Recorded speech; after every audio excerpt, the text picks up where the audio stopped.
Another interesting one that we are hearing is that Arsenal are weighing up an offer for Morgan Rogers. What is going on?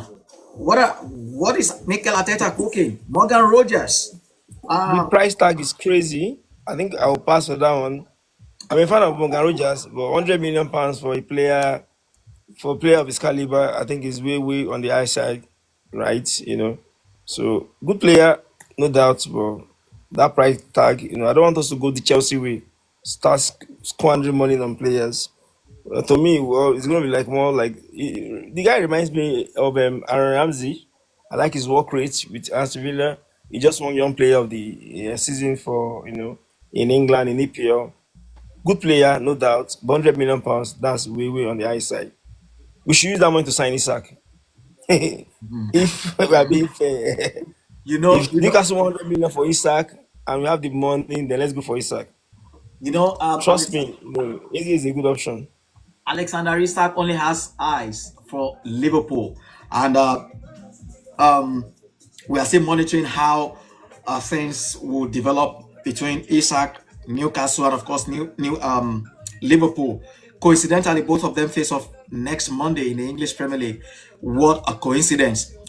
Isak arrived at Newcastle alone today after that outburst yesterday about how promises were made and broken by Newcastle. As Alan Shearer has hit out at the player saying the behavior is nonsensical, and it's still a whole lot of stuff. But for the likes of me, I still don't understand how you know Newcastle are trying so desperately to keep hold onto a player who doesn't want to play for them. I would never understand this. 110 million pounds for Alexander Isak. Um, if you look at it, it's not like he's been consistent in 3 seasons in England. He hasn't been consistent like 3 seasons, scored 12, sorry, 25, 30 goals. He's been in and out, injured, Callum Wilson, being on the bench, competing with it's not like he's been all that, so to speak. It's not an Erling Haaland. It's not a Harry Kane. It's not even a Victor Osimhen. So 110 million pounds, I would have driven him down straight to Anfield myself, especially given that he doesn't want to play for them. So why are they keeping hold of him? Now the whole situation is messy. You are going to continue to pay his wages. He's not going to play football for you. You could have easily cashed out on him, bro. I would never understand how these clubs do, their business. What do you make of all of that from business, point of view, actually? For me, it doesn't make sense, right? Like you say, you don't keep a player that is not loyal when the commitment is not there. So it's just at it's for you to lose. And Liverpool bringing that kind of mass wanting offer. Then what are you in for? Cash out on this guy. The transfer window is still open. You can get decent striker, with 70 million pounds. Trust me. Once Oshimen's price tag, imagine Nicholas selling his sack to Liverpool with that amount, and they're using that money to actually lure Oshime. It will make a whole lot of sense. Trust me. You don't keep a player that is not willing to play. And although we can say everything about Isak, but still is an injury-prone player. You can't guarantee that Isak will play all through the season without getting injured. So trust me, he's not even what holding on to, the way they are actually hanging on. Obviously, the guy has outgrown Newcastle. Newcastle is a meetable club, trust me. He wants to play Champions League football, he wants to win trophies. And if he has shown interest that he doesn't want to play for them this season, then they should let him go, cash out big time on him. Because trust me, if they don't get him, if they don't sell him this season, this window, the guy will cost lesser in January because he has not been playing active football for the next three. He won't play active football for the next 3 or 4 months. Then, of course, like we said, the value starts in depreciation. So the earlier the better the cash on him, the better for Newcastle as a football club. Awesome. Let's leave out the fact that the player doesn't want to play for them no more. As a fact, even with 80 million, that's enough money to be able to sign Alexander Isak. Coupled with the fact now that the player doesn't want to play for Newcastle and then you're rejecting £110 million. We don't know if Liverpool are going to come back with a second bid for the striker. The question then is, what happens if they do not return with another bid for Alexander Isak? Then Newcastle have got some really, really big mess on their hands to solve going into the new season. Even, of course, he's under a contract. Even if he's forced back into the first team, we all know he's definitely not going to be playing happy. He's not going to give his best. It's a whole messy situation. He doesn't want to see the manager Eddie Howe eye to eye. And you also mentioned one thing, one case in there, which is one factor that has made Newcastle struggle to sign a lot of decent players this summer, despite qualifying for the Champions League. Is the fact that a lot of players do not see the Newcastle project as enticing enough. Are they going to be playing in the Champions League consistently? There's a reason why clubs still gravitate towards why players still gravitate towards big clubs, because they know even if they are out of the Champions League temporarily, they are still going to come back there, just like Man United. We know, yeah, they are struggling at the moment. Arsenal went through their own phase too, but we know that they were going to get back there. They are still a big club, regardless. The same thing will go for maybe Man City or Chelsea. So these are projects that are more enticing to a lot of players, and that is what Newcastle currently do not have, despite their new, ownership, pumping money and spending money.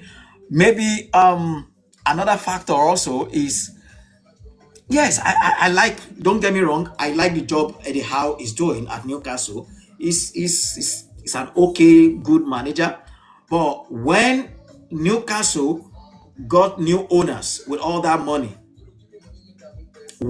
for them to really rebrand and rebuild into a proper, because they are not yet a proper big team.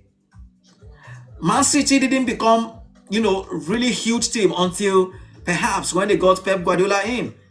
Chelsea didn't become big team overnight until they brought in Jose Mourinho. They should have looked for a top class manager that will fit the bill. Maybe a Carlo Ancelotti, whatever it is. Forget whether Carlo Ancelotti is tired, is going, whatever it is. When he was leaving Real Madrid, get Carlo Ancelotti in, give him some money. These managers will still command the respect of players. When a Carlo Ancelotti calls you, hey, I want you to come play for me, you will think twice. When Jose Mourinho rings you up and be like, hey, I would like you to join Newcastle. We are building a decent project out here. Players will listen. But Eddie Howe, no disrespect to him. These are some of the little minute details that have cost Newcastle significantly in the transfer window. So I fear for them how they are going to cope in Europe and, of course, in the Premier League as well. So let's leave Newcastle for now and Alexander Isak. I'm going to ask you about the PFA Awards yesterday. Congratulations again to Mohamed Salah, the first player in the history of the Premier League to win it for a third time. No other player has done that. The magician, a lot of people have been saying, is perhaps the greatest of all time in the Premier League. I don't agree with that, but fair play to him. Well deserved. Led Liverpool to the title last season. But there's a huge controversy. What do you make of how Bruno Fernandes and Cole Palmer were left out of the team of the season? Both of them actually were nominated for the awards, but they were beaten to it. They were beaten to it by Mo Salah, and then when the team of the season came out, their names were missing. Help me understand this, Drizzy. In all fairness, right? I really don't know the how they come about the PFA 11. Is it journalists that vote? Is it coaches? Because Fernandez is a great player, no doubt. He's a player that I actually envy. I wish he played for us now. It's just quite unfortunate for him that he's playing with this present crop of Man United, squad. honestly. But you can't take that away from him. He's a top player, which I feel ought to have made the first 11 of PFA of the team. Then Cole Palmer on the other side, forget the fact that he plays for a rival team. We also what he did last season. Fantastic player, fabulous player, and it was even on people. Some of our guys on the group chat were even saying he should be in contention for Ballon d'Or award, and it's surprising not to see them in the PFA 11. Trust me, but does Salah deserve it? Oh yeah, he does. He has been extremely, outstanding for this Liverpool squad, and you can attribute, winning that EPL last season to Salah. I wish Saka for us was also fit all through this season. Maybe it could have come the other way around. So Salah well deserved. Trust me, but the PFA 11th season is actually quite questionable. I mean, Yeah, why do you want to put a Van Dijk in a fullback as a defender? All because you just want a Liverpool defender to fit in that PFA level. No doubt, we all know that Saliba and Gabriel has the best partnership defense in APL. Trust me, that's given, that's glaring. So a it's whole lot really, of controversy yeah, around it. it's really shocking and questionable. Some of the names on the list and some of the omissions on the list as well. Four Liverpool players, three Arsenal players in the lineup. You have Marcel in goal, Nottingham Forest, and of course Chris Wood also making the list. Alexander Isak also made it. Mo Salah, Declan Rice are all on the list. But like I said, Cole Palmer, Bruno Fernandes, a shocking omission despite being nominated for the award itself. So this award is voted for by fellow players, so only them know what's what they were voting and how they voted and ended up with that all that shocking decision. So well, good luck to them. All right, so I think that's all we've got today in terms of update going on, happenings around the world of football, soccer. We do this on a daily basis, guys. Feel free to join. Send the invite out to your friend. Like the video, like the live. Watch the page for more videos and stuff like that. We do this. You can engage, be part of the conversation.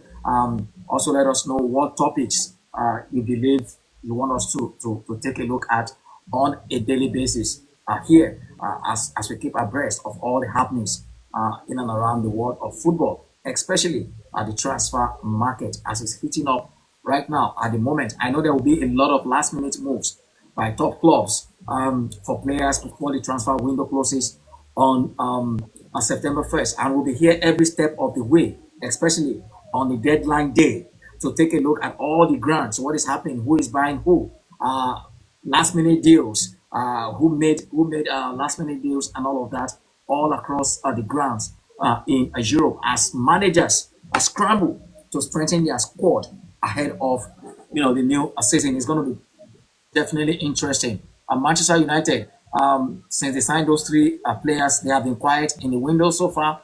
A lot of people have said they need a new goalkeeper, a defensive midfielder. Nothing has been forthcoming so far regarding these two positions. And if United do not sign a goalkeeper, they're definitely going to struggle. A lot of people have put them up to finish in the top six, top four, but without signing a goalkeeper, I don't see that happening because we saw what happened against Arsenal in the opener of the season. That goalkeeper is going to cost them a lot of points. They are going to play well, and then when they find teams difficult to break down, like they found against Arsenal, despite dominating in all areas, and they are going to come across situations like that all through the season. Teams are going to organize low blocks, a counter attack, and then few moments that teams get to attack against them, then the goalkeeper, the shocking goalkeeping would happen. That is going to cost United a lot of points this season. So they will do well to really strengthen in that department. Even if they don't bring in a defensive midfielder, I think a goalkeeper is a no brainer for them to sign this summer. Andrew Onana is not good enough. Anta Bayendi not good enough. These two goalkeepers look like Sunday League footballers to me, and they are going to cost United a lot of points in the season. Arsenal, They are looking pretty well in good shape right now with a lot of players coming in. Eberechi Eze is an interesting, a joy, really good player to watch. Fun, discipline, can score free kicks. Is a complete player for me. I love this signing for Arsenal.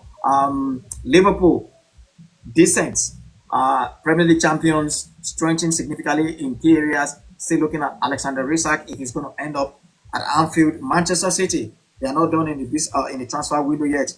So too at Chelsea, who are still looking at Xavi Simons and a couple of other options. So all the top six are looking pretty decent so far. Thomas Frank is building something amazing at Tottenham. He signed some players, rejuvenated couple of players like Richarlison, for instance. He looks like a new, completely different player under Thomas Frank. He's still going to sign some players as well before the transfer window would close. And then he still has some players injured as well. And I love the shape that he's bringing into this side. Very dogged, disciplined, tactically aware. They don't give much chances away to their opposition. That is a fantastic thing to watch. Something that we didn't see under Ange Postecoglou last season. So I'm loving this new season, guys. If you think you're on the same page with me, let's talk football here on a daily basis. Bring your A game on, analysis, comments, and we'll be here every step of the way as we have fun and enjoy ourselves. It's been me and Drizzy all through today. Drizzy, your last words as we Oh, end. thanks for having me. I'm glad. Let's do this again. Next time, next day, same location. And like you said, rightly said, getting Donnarumma shouldn't be a no-brainer for Man United. If they can spend that much on their attack, attack is actually scary now. Having Ikuna, Umbemo, and Sesko in your front three, and of course you have Fernandez, as your supporting striker, which make a lot of sense. Then luckily for them, Inter are willing to sign Onana back. Let them cash in on Onana and use the money, have some fun, and get Donnarumma. Donnarumma is it has proved himself all through Europe last season because to me, it's the brain behind PSG winning that the Champions League last season. So if you are showing interest that want to leave PSG, then it's an opportunity for Man U to grab that opportunity. Cash out on another and complete your squad. What me I'm glad about this season that we have a whole lot of options.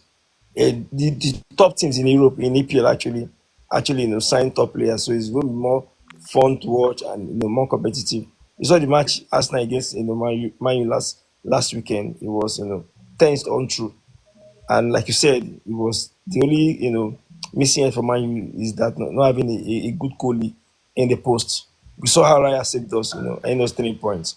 So if you want to win a trophy, you want to compete, favorably in any competition, you need a good goalie, just like we Arsenal has Raya. We have From we have someone get crashing this live as we're about to end it. that's fine, that's fine. Wait, Let's wait, host.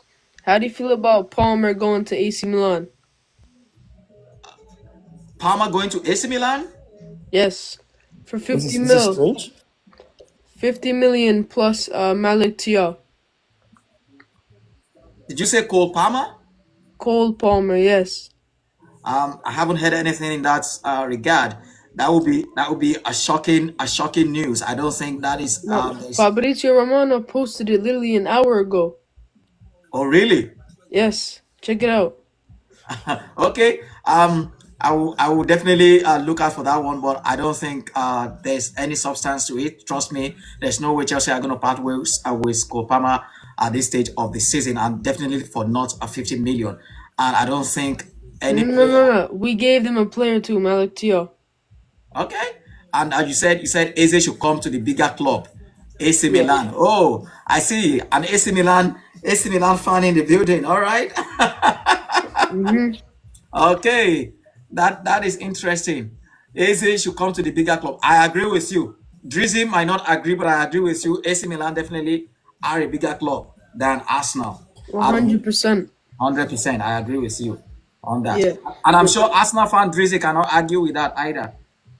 No, no doubt, no doubt. It's one of the old Old Glory Club, right? You can't take that from AC Milan. 5 or 6 Champions League, and that's the whole lot. No, And not 5 or 6, 7, seven, 7. oh, thanks for correcting me, right? Yeah, And we've seen great player come back from AC Milan, from the likes of Shevchenko, one of my football idol back then when I was young, to quite a big player. Then of course our George Weah, African brother too, and won Hey, don't the Ballon d'Or forget, we with AC produced the Milan. best defender of all time. Oh yeah, right, yeah, right, yeah, right, yeah, right. yeah, in That's true. Paolo Maldini.